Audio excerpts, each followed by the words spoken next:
Morning বন্ধুরা, welcome back my channel Jhuma makeover studio. আশা করি তোমরা সবাই ভালো আছো, আমিও ভালো আছি। ঝুমাদির তরফ থেকে অনেক ভালোবাসা অভিনন্দন দিয়ে নতুন একটা সকাল, নতুন দিন তোমাদের সামনে চলে আসলাম নতুন ব্লগ নিয়ে। আশা করি তোমাদের ভালো লাগবে, আর ভালো লাগলে তোমরা আমার পাশে আছো এটা তো আমি জানি। চলো, কালকে সন্ন্যাসী হব, আজকে সঞ্জম করেছি, একটু কেনাকাটা করতে গেছিলাম, মাসিমণিরা মাদের ওখানে রয়েছে, ওখানে যাব। চলো তোমরা সাথে থাকো, দেখতে থাকো, আশা করি তোমাদের ভালো লাগবে। হ্যালো বন্ধুরা, সকালবেলায় উঠে প্রথমে ফার্স্ট আওয়ারে উত্তরে নিয়ে নিলাম, 12টার দিকে ফল রেখে রাত্রিবেলা মাসি বাড়ি গেলাম, সবাই মিলে মালসা করলাম। রাত্রির 2:30 বাজে, তখন সব গাড়িওয়ালা যা গাড়িওয়ালা সব তারকেশ্বরে যাবে, সবাই মিলে রেডি হয়ে গেল। তোমাদের দাদাভাই যাওয়ার কথা ছিল না, কিন্তু অ্যান মোমেন্টে বললো তোমাকে কার ভরসায় পাঠাবো, সেই বলে নিজেই যাওয়ার ডিসিশন নিয়ে নিল। আর আমরা সবাই বেরিয়ে পড়লাম, মাসিমণি, 2 মাসিমণি, মা, আমি, তোমাদের দাদাভাই, ভাই, মেসো সবাই মিলে বেরিয়ে পড়লাম। বালির ব্রিজ ক্রস করে যাচ্ছি, তখন রাত্রির প্রায় 3:30 পৌনে 4টে হবে। ভোরের আলো ফুটতে ফুটতে না একটা গাড়িওয়ালা আমাদের সাথে নেই। টোটাল 5টা গাড়িওয়ালা একসাথে যাচ্ছিলাম, তার মধ্যে একজন বাইরে অন্যদিকে চলে গেছে। এবার তার জন্য বেশ কিছুক্ষণ অপেক্ষা করলাম, আর তার সাথে কথা হলো। যে প্যাসেঞ্জাররা ছিল তারাই রাস্তা দেখিয়ে তাকে নিয়ে যাচ্ছিল। আরেকজন কই? এই তো আমরা তারকেশ্বর যাচ্ছি, দিল্লি রোড ধরেছি। তোমরা সবাই ভালো আছো তো? আমিও ভালো আছি, থ্যাংক ইউ। বন্ধুরা, আমার পাশে তো আমার মা আছে, মাকে তো তোমরা চেনোই। তারপরে মেজোমাসিকেও 2-1বার দেখেছো। তারপরে রয়েছে আমার সেজো মাসি। মারা 4 বোন, ছোটো মাসি নেই। কোনো দিন সুযোগ সুবিধা হলে অবশ্যই দেখাবো। যাই হোক, গঙ্গায় চলে এসেছি, গঙ্গায় নেমেও পড়েছি জল তুলবো বলে। মাকে একদম মুখের ধারে নামিয়ে দিয়েছি, মা আর মাসিকে। আর আমি দূরে যাচ্ছি, যত যাচ্ছি তোমাদের দাদাভাই চিল্লাচ্ছে আর যেও না, আর যেও না। কিন্তু আমি বলছি আরে ডুব দিচ্ছি, মাথা ডুবোচ্ছে না, তাহলে কী করব। সেই জন্য বেশ অনেকটাই চলে গেলাম, গিয়ে লাস্ট মোমেন্টে জলটা তুলে নিয়ে চলে আসছি। তোমাদের দাদাভাই বকাবকি করছে, করুক কি, ও তো বুঝতে পারছে না। আরে আমি 2বার চেষ্টাও করেছি, কিন্তু মাজা সমান মাথা ডুবানোর মতন পরিস্থিতি নেই, আর ডুব দিয়ে এই জলটা তুলতে হয়। জল নিয়ে চলে আসছি, নিমাইতীর্থের ঘাটে সব ঠাকুরদের জল দেব। জল টল দিয়ে তারপরে আমরা সন্ধ্যের আগে আগে রওনা দেবো তারকেশ্বরের উদ্দেশ্যে। চলো তোমরা দেখতে থাকো, আশা করি তোমাদেরও ভালো লাগবে।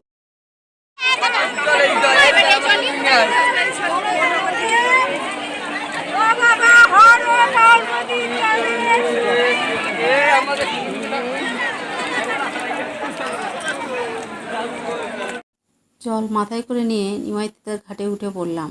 মাদের নিয়ে একটু চিন্তা হচ্ছিলো, যেহেতু ভিজে গায়ে সব জায়গায় জল ঢালতে হবে, সেই জন্যে। যাই হোক, বয়স হয়েছে তো, তবে তাদের মনের জোর আমার থেকে অনেক বেশি, সেই জন্যেই ফাইনালি সবাই লাইন দিয়ে দিয়ে জল ঢালা কমপ্লিট মুখোমুখি। যেখানেই যাই না কেন, ভিড়টা তো তোমরা দেখতেই পাচ্ছ কেমন ভিড় হয়। আর এই চৈত মাসটায় সত্যি খুব অতিরিক্ত ভিড় হয়। বেশিরভাগটাই আমাদের এই সাইড থেকেই মানুষজন বেশি যায়। ভিড় ভাট্টা প্রচুর রয়েছে। বাইরে হলো একটা নিমাইয়ের স্তম্ভ করা আছে, সেখানেই সবাই জল দিচ্ছে। আমিও জলটা দিয়ে নিলাম, মা মাসিমণিরা এখনও দেবে। দিয়ে তারপরে আমরা রুমের দিকে যাব, আবার ঘটে করে জল তুলব। তারপরে মা আর মাসির কাছ থেকে ঘট দুটো নিয়ে নিলাম, বললাম আমি নিয়ে যাব জল।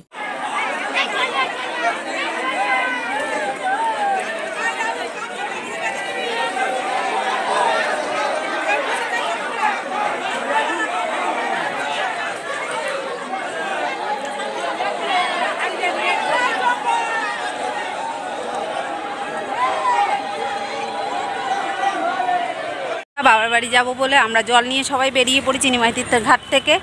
দেখো আমার পিছনে আমার মা হেঁটে আসছে, আর আমার সামনে 2 মাসিমণি আছে। তোমাদের দাদাভাই গাড়ি নিয়ে আগে যাচ্ছে। তোমরা সাথে থাকো, আশা করি তোমাদেরও ভালো লাগবে।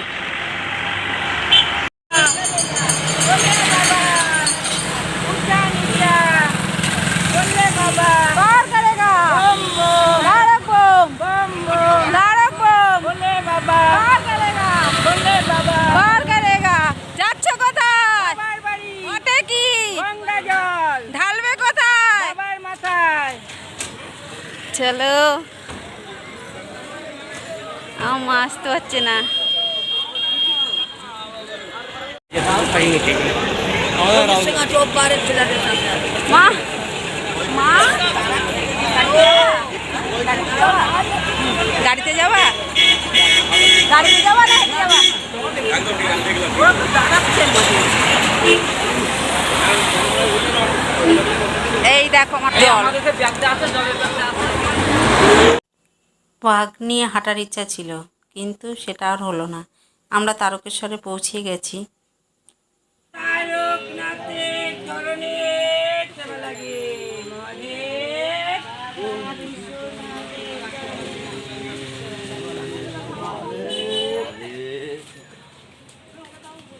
তারকনাথের চরণে সেবা লাগে মহাদেব।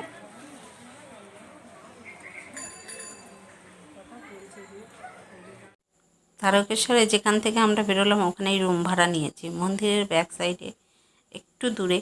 তবুও ভালো, কি বলো তো, আমরা যত বছর এখান থেকে যাচ্ছি না ওনার রুমেই থাকি, ওনাদের ব্যবহারটা খুব ভালো, সেই জন্যেই আমরা ফোন করে আগের থেকে বুক করে ওনার কাছেই যাই। মন্দিরের কাছাকাছি নেই না কেন, খুব আওয়াজ শোরগোল সবসময় তো থাকে, সেই জন্য একটু দূরে থাকলে কি বিশ্রামেরও একটু সুবিধা হয়, আর কোনো সমস্যাও হয় না, গ্যাঞ্জাম হয় না। সেই জন্যে জল নিয়ে মন্দিরের ভিতরে চলে আসলাম। প্রচুর ভক্ত গণ্ডি কাটছিল, খুব সাবধানে তাদের পাশ থেকে আস্তে আস্তে মন্দিরের দিকে চলে গেলাম। ভীষণ লাইন ছিল, তোমাদের বলে বোঝাতে পারবো না, এতটাই লাইন ছিল। মাকে আর মাসিকে নিয়ে তো একটু চিন্তাটাও বেশি হচ্ছিল, যেহেতু দাদাভাইদের আমাদের লাইনে ঢুকতে দিচ্ছে না। দুধপুকুরে স্নান করে জল দেওয়ার লাইনে দাঁড়িয়ে পড়লাম। লাইনটা অনেক লম্বা, বেশ অনেকটা টাইমই দাঁড়াতে হয়েছিল।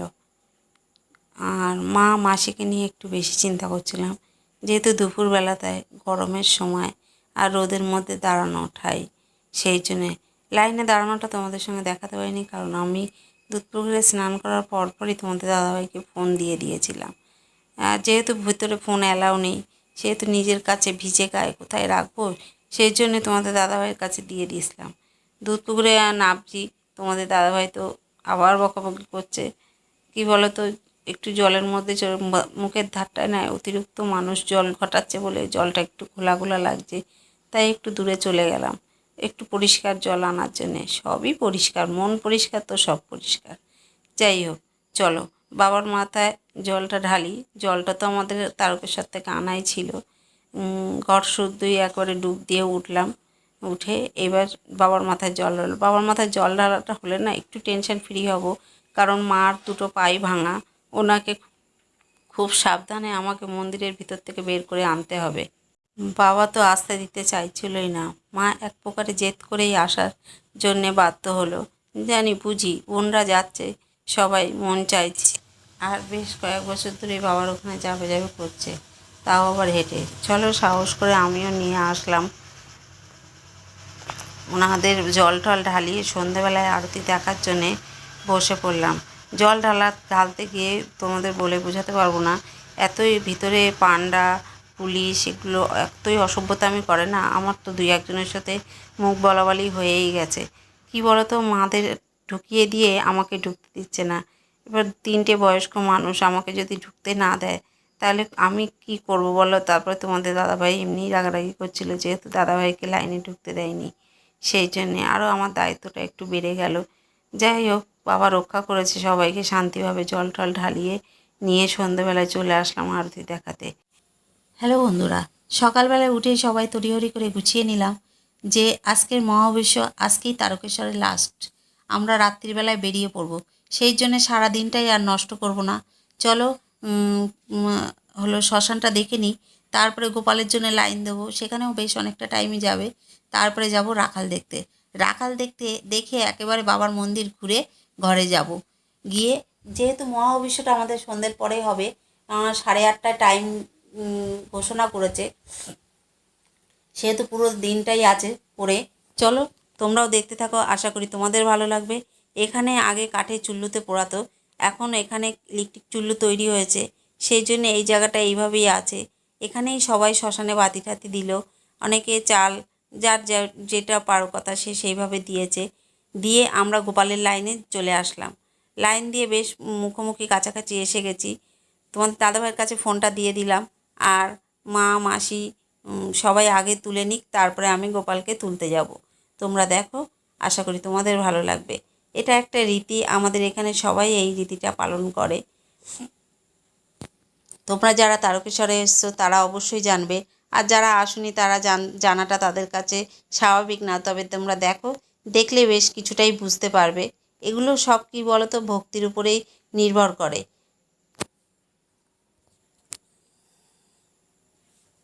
প্রথম যেবার আমি এসেছিলাম সেবার তারকেশ্বরে এই গোপালটা যখন তুলতে যাব না, সেই গোপালের শিলাটা না অন্য রকম ছিল আর বেশ অনেকটা বড় ছিল।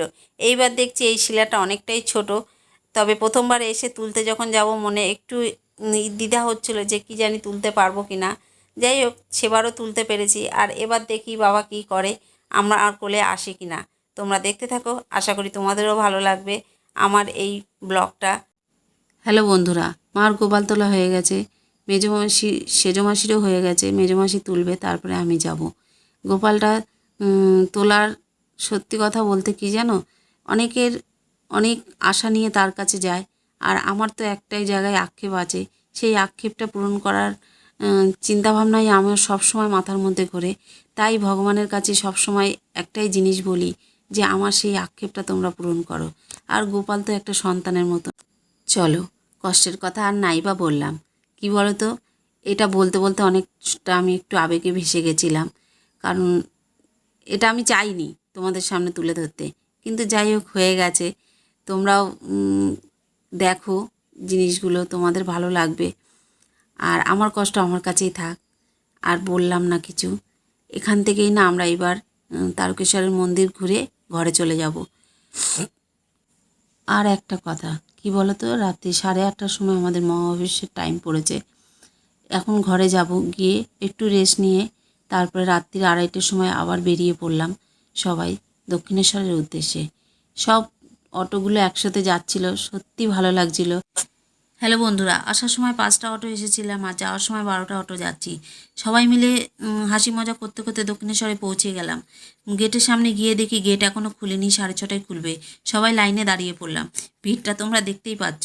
গেট খোলা মাত্রেই সবাই মন্দিরের ভিতরে প্রবেশ করলাম। আগে পুজো দেওয়ার লাইনে চলে গেলাম। সেখান থেকে আমি পুজোর ডালা কিনলাম আর মাদের বললাম এবার তোমরা স্নান করে আসো।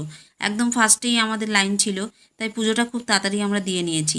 কেননা বেশি দেরি করব না, সবার উদ্দেশ্যই রয়েছে কত তাড়াতাড়ি বাড়ি পৌঁছাবো। সেই জন্যে পুজোটা দেওয়া হয়ে গেছে, শান্তিভাবে একটু চারি সাইডটা ঘুরে আমরা বাড়ির দিকে রওনা দেব। আর এই ব্লগটা এই অবধি রাখছি। তোমরা যদি আমার চ্যানেলে নতুন হয়ে থাকো অবশ্যই আমার চ্যানেলটিকে সাবস্ক্রাইব করো, পাশে থাকা বেল আইকনটি ক্লিক করো।